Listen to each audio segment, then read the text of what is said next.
Welcome to VN class. आज हम आते हैं कुछ पजल के क्वेश्चंस के साथ। पजल के क्वेश्चन में आपको पता है कि किस किस टाइप के क्वेश्चन आपके आते हैं, बस उसको हमको एक उनकी जो सिटिंग रहती है वो क्वेश्चन के अकॉर्डिंग हमको उसको अरेंज करना रहता है।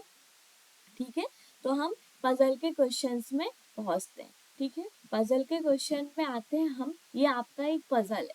ठीक है, इसको आपको अरेंज करना है। आपका जैसा क्वेश्चन दिया हुआ है, आपका क्वेश्चन क्या दिया हुआ है कि आपको जो है 8 बॉक्सेस हैं और उसमें कलर्स दिए हुए हैं। उनको आपको जो है कलर्स को बॉक्स के अकॉर्डिंग जो है अरेंज करना है। ये जो पजल है इसमें अभी इसमें रॉ डेटा दिया हुआ है। ठीक है, तो ये आप देखते हैं सबसे पहले कि कैसे इसको आप अरेंज करोगे। तो आपने देखा कैसे अरेंज करोगे। तो यहाँ पे आप सबसे पहले आप यहाँ पे 2 पॉसिबिलिटी ले लें और एक बॉक्स बना लें। ठीक है, 2 पॉसिबिलिटी आप ले लें यहाँ पे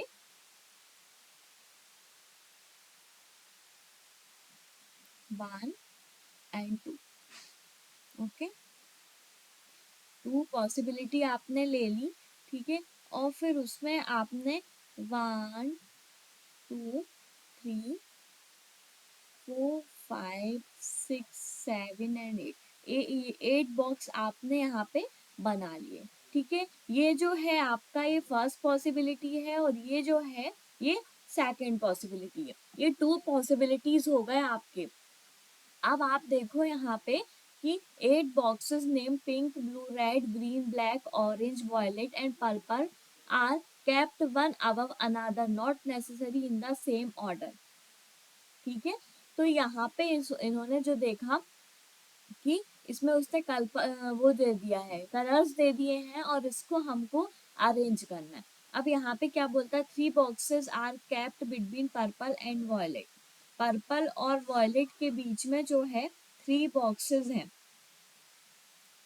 ठीक है, तो अगर आपने फर्स्ट पॉइंट को नोट करते हैं आप, पर्पल 1 2 3 बॉक्सेस और वॉयलेट। ठीक है, फिर सेकंड जो पॉइंट है आपका वो है neither of them is at the top और बॉटम पोजीशन।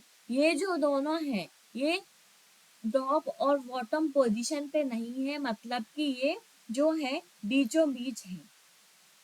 ठीक है, बीचों बीच में अगर आप लेते हैं तो टॉप और बॉटम को छोड़कर अगर आप इस पोजीशन पे लेते हैं, ठीक है, तो आप देखते हैं कि कैसे इसको आप अरेंज करोगे। ओके, उसके बाद क्या है, 2 boxes are kept between orange and red. Orange और रेड के बीच में आपके 2 बॉक्सेस हैं।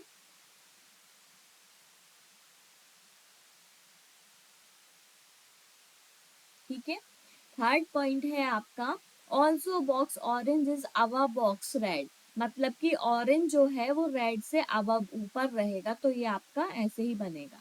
ठीक है, उसके बाद क्या दिया हुआ है, 2 boxes are kept between violet and red. Violet और रेड के बीच में भी आपके 2 बॉक्सेस हैं, यहाँ पे मैंने ये बना लिया। ठीक है, फिर क्या है, the number of boxes is between pink and purple is same as the pink और वायलेट। पिंक और पर्पल के बीच में जितने बॉक्सेस हैं आपके, उतने ही बॉक्स जो हैं, उतने ही बॉक्स पिंक और वायलेट के बीच में है। इतना क्लियर हुआ। ठीक है, उसके बाद क्या है, box green is above box black. Box green is above box black. ठीक है, तो ग्रीन जो है आपका, बॉक्स ग्रीन वो ब्लैक से ऊपर है और +1 मतलब more than 1 box is between green and black. और दोनों के बीच में जो है एक से ज्यादा बॉक्स है। ये आपका क्लियर हुआ। उसके बाद क्या बोलता है, box black is not at the bottom position. Box black जो है वो बॉटम पोजीशन पे नहीं है।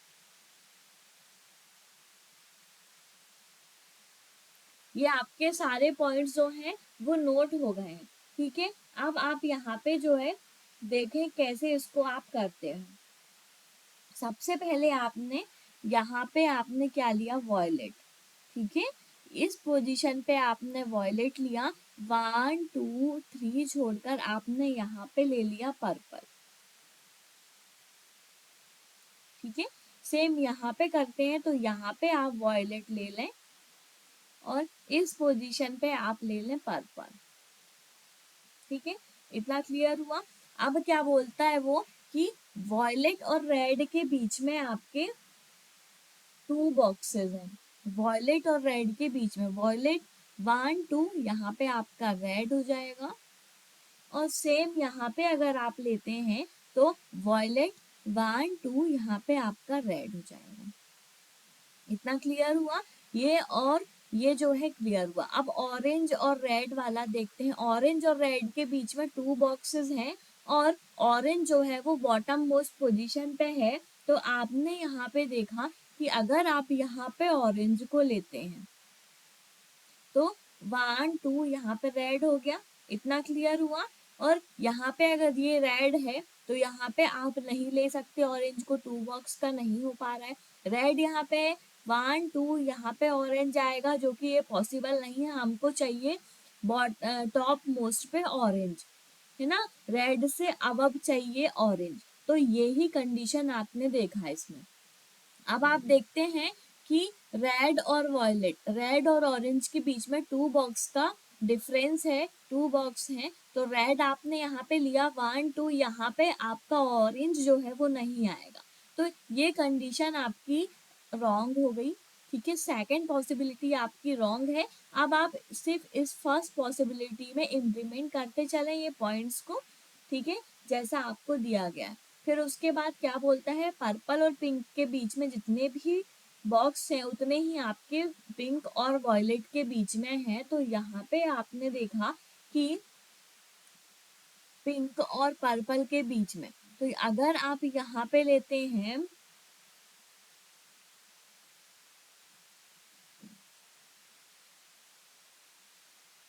अगर आप यहाँ पे बीचों बीच जो है पिंक अगर लेते हैं, ठीक है, तो पिंक और पर्पल के बीच में जितने बॉक्स है, मतलब 1 बॉक्स है, उतने ही आपके पिंक और वॉयलेट के बीच में हो गए। ठीक है, 1 बॉक्स का डिफरेंस दोनों के बीच में हो गया। ये भी पॉइंट आपका क्लियर हुआ। अब क्या बोलता है कि ग्रीन जो है, ग्रीन जो है, green box is above box is black. Green जो है वो ब्लैक से सबसे पहले तो अबव में है, ऊपर है, और उसके बीच में, ग्रीन और ब्लैक के बीच में एक से ज्यादा बॉक्स हैं। तो आपने देखा कि सिर्फ यही पोजीशन है जिसमें एक से ज्यादा बॉक्स है। अगर आप यहाँ पे ग्रीन ब्लैक रखोगे तो सिर्फ एक ही बॉक्स है। ठीक है, और अगर यहाँ पे रखते हो इस पोजीशन पे, तो यहाँ पे आप अगर ग्रीन रखते हो और यहाँ पे आप जो है ब्लैक को रखते हो, तो यहाँ पे देखो 1 2 एंड 3 बॉक्स है आपके ग्रीन और ब्लैक के बीच में। ठीक है, अब लास्ट जो कलर है उसको आप, कौन सा कलर है, लास्ट ब्लू कलर बचता है, तो वो जो है बॉटम मोस्ट पोजीशन पे आ जाएगा। ओके, तो ये पजल आपकी सॉल्व हो गई। अब इसके कुछ क्वेश्चंस दिए हुए हैं, उसके आपको आंसर देने हैं। ठीक है, तो आप आते हो क्वेश्चन में, which of the following box is at the top. Top में जो है वो कौन सा बॉक्स है, आपने देखा टॉप में ये जो है ऑरेंज जो है वो है, तो आपका राइट आंसर होगा ऑरेंज। फिर उसके बाद आप नेक्स्ट में आओ, how many boxes are between box red and box black. Red और ब्लैक के बीच में कितने पर्सन्स हैं, ये कितने बॉक्स हैं ये बताने हैं आपको। तो आपने देखा ये रेड दिया हुआ है आपका और ये ब्लैक है, रेड और ब्लैक के बीच में आपके सिर्फ 1 बॉक्स है। ठीक है, तो यहाँ पे आप देखते हैं कि रेड और ब्लैक के बीच में 1 बॉक्स है, तो यहाँ पे आपका आंसर होगा 1। ठीक है, इतना क्लियर हुआ। उसके बाद आप नेक्स्ट क्वेश्चन पे आते हो, what is the position of box purple from the top. Top से पर्पल का जो पोजीशन है वो कौन सा पोजीशन है ये आपको बताना है। तो टॉप से आप देखते हैं तो 1 2 एंड 3, थर्ड पोजीशन पे पर्पल है। तो आप देखो यहाँ पे थर्ड पोजीशन पे है, तो आपका राइट आंसर क्या होगा, थर्ड। फिर आप नेक्स्ट क्वेश्चन पे आते हो, नेक्स्ट क्वेश्चन देखते हो, which of the following box is not below red, कौन सा बॉक्स जो है वो रेड बॉक्स के नीचे नहीं आता है। तो यहाँ पे आपने देखा कि कौन सा बॉक्स है जो रेड के नीचे नहीं आता, मतलब कि रेड के ऊपर के बॉक्स हमको देखने हैं, पर्पल, ग्रीन और ऑरेंज में से कोई एक आपको मिलता है क्या। तो यहाँ पे देखते हैं आप, box pink, black, violet, green, green आपको मिला, तो आपका ये हो गया राइट आंसर। ठीक है, उसके बाद आपका नेक्स्ट जो क्वेश्चन है, which of the following box just above box blue, blue box के जस्ट अबव बॉक्स जो है वो कौन सा बॉक्स है। तो आपने देखा यहाँ पे ब्लू के ऊपर जो है, ब्लू के जस्ट अबव में वॉयलेट है ना, वॉयलेट है, तो यहाँ पे इसका आंसर जो है वो आएगा वॉयलेट, फर्स्ट बॉक्स वॉयलेट। इतना क्लियर हुआ, ये पजल भी आपको समझ में आया होगा। सिर्फ इसको, इसमें आपको ओनली 8 बॉक्स दिए हुए थे और 8 कलर्स थे, उनको आपको उन 8 बॉक्स में अरेंज करना था, बस कुछ भी नहीं था, आपने अरेंज किया और इसके कुछ क्वेश्चंस के आंसर दिए। इस टाइप के क्वेश्चंस आपको देखने को मिलेंगे एग्जाम में, आते ही आते हैं, प्री लेवल में तो आते ही है, मेंस में इस टाइप का क्वेश्चन नहीं पूछा जाएगा। ठीक है, मेंस में थोड़ा सा इसका अप लेवल रहेगा, इसमें ये बोलेगा कि इसमें कुछ पर्सन्स भी दे देंगे, कलर्स भी दे देंगे और बॉक्स दिए हैं। ठीक है, तो पर्सन और कलर को जो है ये बताना होगा कि इस पर्सन को ये कलर पसंद है। ठीक है, इस टाइप से उसमें अरेंजमेंट आता है। तो ये जो है आपका प्री लेवल का पजल। अब आप आते हो नेक्स्ट क्वेश्चन पे, नेक्स्ट पजल पे। तो इसमें आप देखो सबसे पहले कि A B C D F and G go to different places, A B C D F G जो दिए हुए हैं वो डिफरेंट प्लेस पे गोज, मतलब जाते हैं, Gandhinagar, Bangalore, Darjeeling, Manali, Kashmir, Agra and Indore on 7 days of week starting from Sunday to Saturday. तो इसमें आपने देखा कि कुछ प्लेस दिए हुए हैं और कुछ जो है आपके ए बी सी डी जो है वो आपके पर्सन्स दिए हुए हैं और यहाँ पे कुछ वीक डेज दिए हुए हैं, तो वो स्टार्ट कर रहा है वो संडे से सैटरडे तक। ठीक है, तो इसमें आपको कुछ भी नहीं है, संडे टू सैटरडे आप एक एक बॉक्स ये बनाओगे, एक बॉक्स आपका जो है ए बी सी डी जो पर्सन दिए हुए हैं उनका बॉक्स बनेगा और एक और बॉक्स बनेगा आपका, वो है ये प्लेसेस का। ठीक है, तो इसमें आपको 3 बॉक्स बनाने हैं सबसे पहले, तो फिर उसके बाद हम अरेंज करते हैं। ठीक है, तो आपने यहाँ पे एक बॉक्स बना लिया।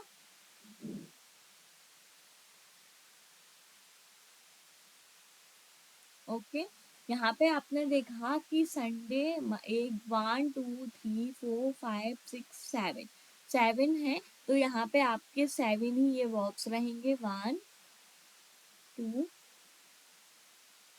3 4 5 6 एंड 7। ठीक है, ये आपके पर्सन्स के बॉक्स हैं। ये जो है आपका एक बॉक्स ये हुआ।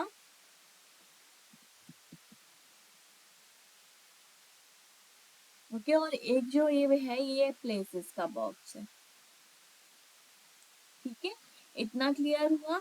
अब अभी हम देखते हैं इसमें कि कुछ पॉसिबिलिटी रहेगी, तो पॉसिबिलिटी को आप यहाँ पे देखना। ठीक है, ये जो है फर्स्ट है और ये जो है आपका सेकंड पॉसिबिलिटी। अब हम इसमें देखते हैं, सबसे पहले उसने बोला है कि जो वीक्स डे है वो संडे से सैटरडे तक है, तो यहाँ पे आप वीक्स डे लिखते, Sunday, Monday, Tuesday, Wednesday, Thursday, Friday and Saturday. ठीक है, ये वीकडेज हैं आपके। उसके बाद आपको यहाँ पे जो है कुछ पर्सन्स हैं और यहाँ पे प्लेसेस हैं, उनको आपको अरेंज करना है। आप देखते हैं, आप यहाँ से जो मेन क्वेश्चन आपका स्टार्ट होता है, G goes to office on one of days between people who goes to Manali and Darjeeling. G जो है वो मनाली और दार्जिलिंग के बीच में है। ठीक है, तो यहाँ पे आपने देखा first point Manali, G, Darjeeling. इतना क्लियर हुआ। फिर सेकंड जो है आपका B goes to Gandhinagar one day before A. B goes to Gandhinagar one day before A. तो यहाँ पे आपने देखा कि बी जो है वो गांधीनगर जाता है। बी गांधीनगर जाता है। ठीक है, और बी जो है वो ए के पहले आता है। इतना क्लियर हुआ। थर्ड जो पॉइंट है आपका वो है F goes to office before D. F जो है वो डी के पहले आता है।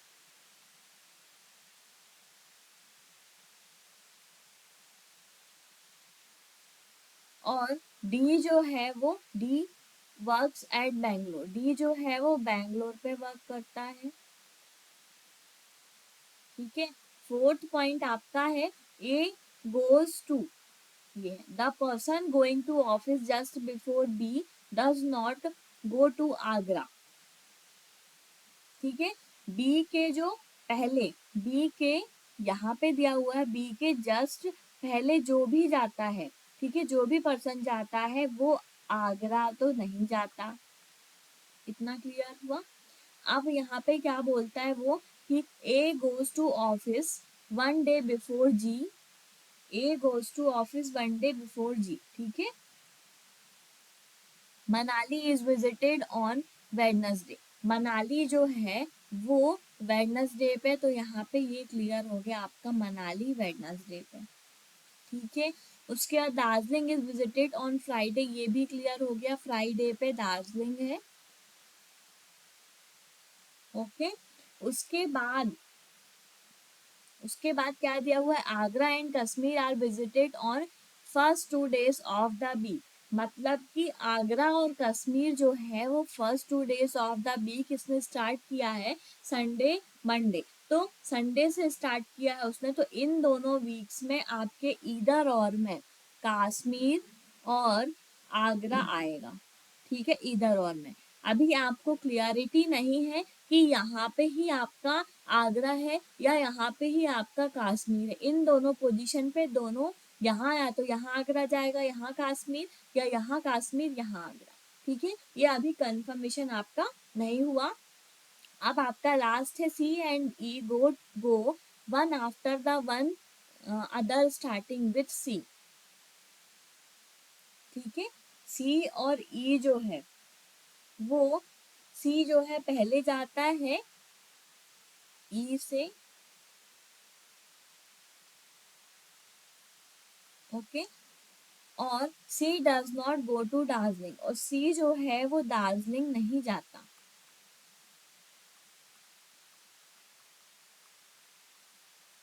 इतना क्लियर हुआ। ये आपका हो गया। अब आप यहाँ पे जो है अरेंज करते हो। अब आप अरेंज करो इनको, कैसे अरेंज करोगे, मनाली और जी दार्जिलिंग के बीच में जो है वन का गैप है। जब मनाली और दार्जिलिंग के बीच में वन का गैप है और यहीं पे ही आपका जी आएगा। ये क्लियर हुआ जी। ठीक है, ये वाला पॉइंट आपका क्लियर हुआ, फर्स्ट पॉइंट। उसके बाद है आपका कौन सा पॉइंट, जो है कि ये वाला ए से पहले बी आता है और बी जो है वो गांधीनगर है। ठीक है, अगर आप मनाली को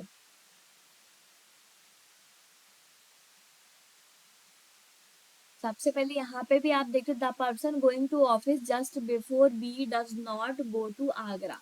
तो आप यही वाला जो है आप ए और बी वाला आप करते हैं अरेंज। ए और बी वाला जैसे ही अरेंज करते हैं, तो अगर आपका ए जो है वो यहाँ पे आता है मनाली में, तो बी उसके जस्ट ऊपर आएगा और बी के ऊपर वाले प्लेस पे यहाँ पे आगरा नहीं आएगा, तो उसने बोल दिया है क्लियर कि आगरा जो है बी के जस्ट ऊपर नहीं आएगा, तो फर्स्ट में ही आगरा आ गया और यहाँ पे आ गया कश्मीर, ये भी डिसाइड हो गया। ठीक है, बी को पता है कि बी जो है वो गांधीनगर में आता है, तो ये भी कंफर्म हो गया कि बी आपका गांधीनगर में आता है। ठीक है, ये भी कंफर्म हुआ। उसके बाद जी जो है आपका, जी का अभी नहीं दिया हुआ है। ठीक है, एफ और डी, एफ और डी आप देखते हैं कि इमिडिएट नेबर पे हैं, तो आपने देखा एफ डी, एफ और डी आता है। उसके बाद जो है डी जो है वो बैंगलोर पे आता है, तो डी आपका यहाँ पे बैंगलोर हो गया, ये भी क्लियर हुआ। अब यहाँ पे दो बचते हैं आपके, कौन से, सी और ई। सी और ई में उसने पहले ही बोल दिया है कि सी जो है वो दार्जिलिंग नहीं जाता। सी दार्जिलिंग जब नहीं जाता है तो आप सी और ई को जस्ट आफ्टर में यहाँ पे रख ही नहीं सकते थे, इसलिए मैंने यहाँ पे आपका एफ और डी की पोजीशन रख दी और सी और ई की पोजीशन आप यहाँ पे रख दें। ठीक है, क्लियर हुआ। आपका जो है पजल सॉल्व भी हो गया और सारी चीजें आपको क्लियर भी हो गई। अब इसके आप कुछ आंसर्स हैं, ठीक है, इन क्वेश्चंस के आंसर आपको देने हैं। अब आप देखते हैं फर्स्ट क्वेश्चन पे क्या है, who goes to office on Sunday. Sunday में जो है वो कौन ऑफिस जाता है, तो यहाँ पे देखा आपने संडे में सी जाता है और वो आगरा में रहता है। ठीक है, तो संडे में क्या है, सी, थर्ड। उसके बाद आप नेक्स्ट क्वेश्चन पे आते हो। नेक्स्ट क्वेश्चन क्या है, when does D goes to office. D जो है वो किस किस वीक डेज में ऑफिस जाता है, जाता नहीं है। डी जो है, डी सैटरडे,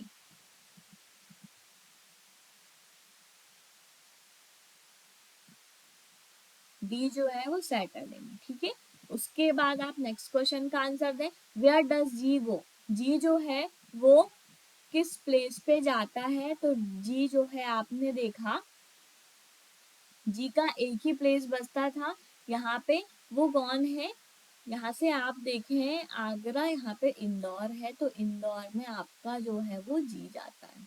ये आपने इंदौर को यहाँ पे नहीं लिखा था, वन प्लेस बस बचा है इसमें, तो आपका यहाँ पे राइट आंसर होगा इंदौर।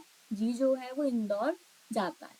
फिर how many days are between C and D. C और डी के बीच में कितने डेज हैं, तो आपने देखा यहाँ पे सी और डी के बीच में, सी आपका यहाँ पे दिया हुआ है, डी आपका ये है फर्स्ट और लास्ट में, तो 1 2 3 4 5, 5 डेज जो है आपके वो सी और डी के बीच में है, फोर्थ आपका राइट आंसर होगा। उसके बाद आप नेक्स्ट क्वेश्चन पे आते हो, who goes to Manali. Manali कौन जाता है, तो यहाँ पे आप चेक करते हो मनाली का, तो मनाली में जो है ए। ठीक है, तो ए आपका यहाँ पे राइट आंसर होगा। ये आपके दोनों पजल सॉल्व हो गए। और इस टाइप के पजल जो है आते ही आते हैं, आपने देखा यहाँ पे जो है थोड़ा सा लेवल अप है। ठीक है, जो मैंने अभी इससे पहले पजल पढ़ाया था वो तो सिंपल सा पजल था, सिर्फ आपके कलर को अरेंज करने थे। ठीक है, यहाँ पे आपके जो है कुछ वीकडेज दिए हुए थे, वीकडेज थे और उसमें कुछ पर्सन्स थे और प्लेसेस थे, तो इन दोनों को आपको अरेंज करना था। ये भी आपने अरेंज किया और इसमें भी आपने कुछ क्वेश्चंस के आंसर दिए। तो आप इस टाइप के पजल को हमेशा करते रहें तो आपके लिए बहुत अच्छा है। पजल को सॉल्व जितना करोगे आप उतना ही आपके लिए अच्छा है। एग्जाम टाइम में आप पजल कम टाइम में सॉल्व कर पाओगे, क्यों, क्योंकि पजल में आपको टाइम चाहिए और एग्जाम टाइम में टाइम की बहुत जरूरत रहती है। आपके जो है 40 क्वेश्चन आते हैं रीजनिंग और क्वांट्स को लेकर।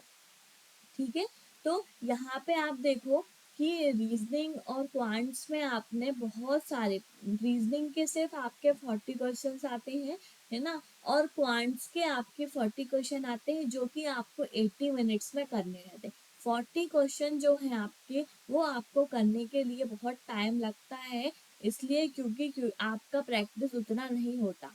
और जब तक आप प्रैक्टिस नहीं करोगे तब तक आपका एग्ज़ाम क्लियर नहीं होगा। क्यों? क्योंकि आपका जो सॉल्व करने का जो टाइम है वो आपको जल्दी से करना है। तो उस चीज़ को लेके आप एक अगर पज़ल को सॉल्व करने आप बैठते हो तो पज़ल सॉल्व करते तो आप जो है एक टाइम स्टार्ट कर दिया करो कि कितने टाइम पे आप एक पज़ल को सॉल्व करते हो, ठीक है? तो आपको भी पता चलेगा, उसके अकॉर्डिंग आप एग्ज़ाम में करोगे तो आपके लिए बहुत ही अच्छा रहेगा। तो हम मिलते हैं नेक्स्ट वीडियो पे और भी पज़ल के क्वेश्चंस के साथ। अलग अलग टाइप के पज़ल हम डेली ही सॉल्व कर रहे हैं, ठीक है? और भी पज़ल के क्वेश्चन के साथ हम मिलते हैं, ठीक है? वीआईएन क्लासेस पे बने रहें आप। Thank you. और हमारे चैनल को please like share and subscribe करें।